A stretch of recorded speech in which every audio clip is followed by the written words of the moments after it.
ಘಟ್ಟ ಪ್ರದೇಶಗಳಲ್ಲಿ ವ್ಯಾಪಕವಾಗಿ ಮಳೆ ಸುರಿಯುತ್ತಿರುವುದರಿಂದ ಹೊನ್ನಾವರ ತಾಲೂಕಿನ ಗುಂಡಬಾಳ ಹೊಳೆಯಲ್ಲಿ ಕೇವಲ 15 ದಿನಗಳ ಅಂತರದಲ್ಲಿ 3ನೇ ಬಾರಿ ಉಕ್ಕಿ ಹರಿಯುತ್ತಿದೆ.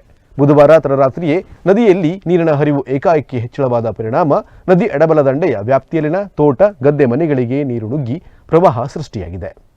ಗುಂಡಿಬಾಳ್, ಚಿಕ್ಕನಕೋಡ್, ಮುಟ್ಟ, ಹೆಬ್ಬೈಲ್, ಕೆಂಚಗಾರ್, ಗುಂಡಬಾಳ್, ದೇವಸ್ಥಾನಕೇರಿ, ಹಡಿನ್ಬಾಳ್, ಕಾವೂರು, ಕರ್ವಾ ಗ್ರಾಮ ಪಂಚಾಯಿತಿ ವ್ಯಾಪ್ತಿಯ ನಾಥಗೇರಿ, ಕೂಡ್ಲಾ ನದಿ ತಟದ ಎಡಬಲ ದಂಡೆಯ ಪ್ರದೇಶಗಳಲ್ಲಿ ಪ್ರವಾಹ ಪರಿಸ್ಥಿತಿ ನಿರ್ಮಾಣವಾಗಿದೆ. ಪರಿಣಾಮ ಜನರು ಆತಂಕದಲ್ಲಿ ಕಾಲ ಕಳೆಯುವಂತಾಯಿತು. ತಗ್ಗು ಪ್ರದೇಶಗಳಲ್ಲಿನ ಮನೆಗಳಿಗೆ ರಾತ್ರೋರಾತ್ರಿಯೇ ನೀರು ಆವರಿಸಿದ್ದು, ಉಳಿದ ಮನೆಗಳಿಗೂ ಸಹ ನದಿಯ ನೀರಿನ ಹರಿವು ಹೆಚ್ಚಾದಂತೆ ಮನೆಯ ಆವಾರಕ್ಕೆ ಜಲರಾಯ ಧಾವಿಸಿದ್ದಾನೆ.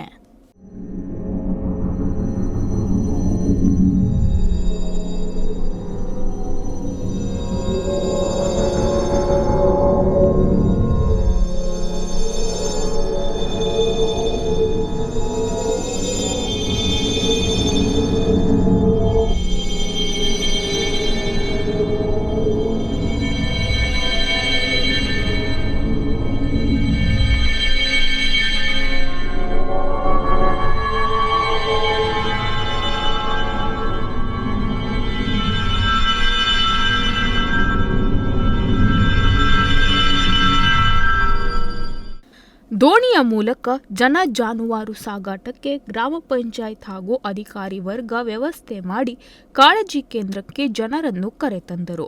ಮುಂಜಾಗ್ರತಾ ಕ್ರಮವಾಗಿ ಕಾಳಜಿ ಕೇಂದ್ರದಲ್ಲಿ ಎಲ್ಲ ವ್ಯವಸ್ಥೆ ಮಾಡಿಕೊಳ್ಳಲಾಯಿತು. ನೋಡಲ್ ಅಧಿಕಾರಿಗಳು, ಕಂದಾಯ ಇಲಾಖೆ ಅಧಿಕಾರಿಗಳು, ಗ್ರಾಮ ಪಂಚಾಯತ್ ಸಿಬ್ಬಂದಿಗಳು, ಆರೋಗ್ಯ ಇಲಾಖೆಯವರು ನೆರೆ ಪ್ರದೇಶಗಳ ಕಾಳಜಿ ಕೇಂದ್ರಕ್ಕೆ ಭೇಟಿ ನೀಡಿ ಅಗತ್ಯ ಕ್ರಮಗಳನ್ನು ಕೈಗೊಂಡಿದ್ದಾರೆ.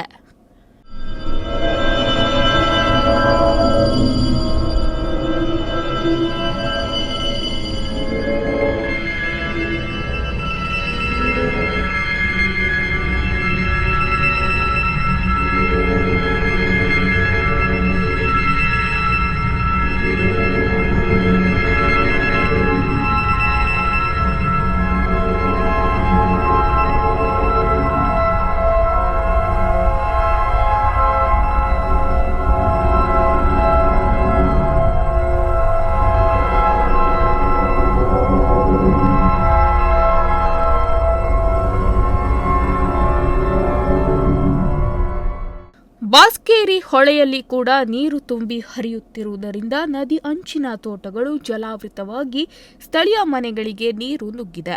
ಹಲವೆಡೆ ವಿದ್ಯುತ್ ಪೂರೈಕೆಯಲ್ಲಿ ವ್ಯತ್ಯಯವಾಗಿದ್ದು, ಜನತೆ ಕತ್ತಲಲ್ಲಿ ದಿನ ಕಳೆಯುವಂತಾಗಿದೆ. ಕೆಲವರು ಕಾಳಜಿ ಕೇಂದ್ರಕ್ಕೆ ತೆರಳದೆ ಮುಂಜಾಗ್ರತೆಯಿಂದ ಸ್ಥಳೀಯ ಸಿಬ್ಬಂದಿಗಳ ಮನೆಗೆ ತೆರಳಿದ್ದಾರೆ. ವಿದ್ಯುತ್ ಪೂರೈಕೆ ಇಲ್ಲದ್ದರಿಂದ ಕೆಲವರ ಮೊಬೈಲ್ಗಳಿಗೂ ಚಾರ್ಜ್ ಇಲ್ಲವಾಗಿತ್ತು. ಕರ್ವಾದಲ್ಲಿ ಬುಧವಾರ ತಡರಾತ್ರಿಯೇ ಏರ್ಟೆಲ್ ನೆಟ್ವರ್ಕ್ ಕಡಿತವಾಗಿ ಇದನ್ನೇ ಅವಲಂಬಿಸಿದ್ದ ನದಿತಟದ ನಿವಾಸಿಗಳನ್ನು ಸಂಪರ್ಕಿಸುವುದು ಇತರರಿಗೆ ಕಷ್ಟ ಸಾಧ್ಯವಾಯಿತು. ಮನೆ ಸುತ್ತ ನೀರು ಆವರಿಸುವ ಭಯ ಒಂದೆಡೆಯಾದರೆ, ಸಹಾಯಕ್ಕೆ ಇತರರನ್ನು ಕರೆತರಲು ಮೊಬೈಲ್ ಸಂಪರ್ಕ ಸಾಧ್ಯವಾಗದೆ ಸಂಕಷ್ಟದ ಸಮಯದಲ್ಲಿ ಏರ್ಟೆಲ್ ಸಿಗ್ನಲ್ ಇಲ್ಲದೆ ಜನ ಶಪಿಸುವಂತಾಯಿತು.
ಒಟ್ಟಿನಲ್ಲಿ ಗುಂಡ್ಬಾಳ್ ನದಿ ತಟದ ಎಡಬಲ ದಂಡೆಯ ನೆರೆಪೀಡಿತ ಪ್ರದೇಶದ ನಿವಾಸಿಗಳ ಕೂಗು ಇಂದು ನಿನ್ನೆಯದಲ್ಲ.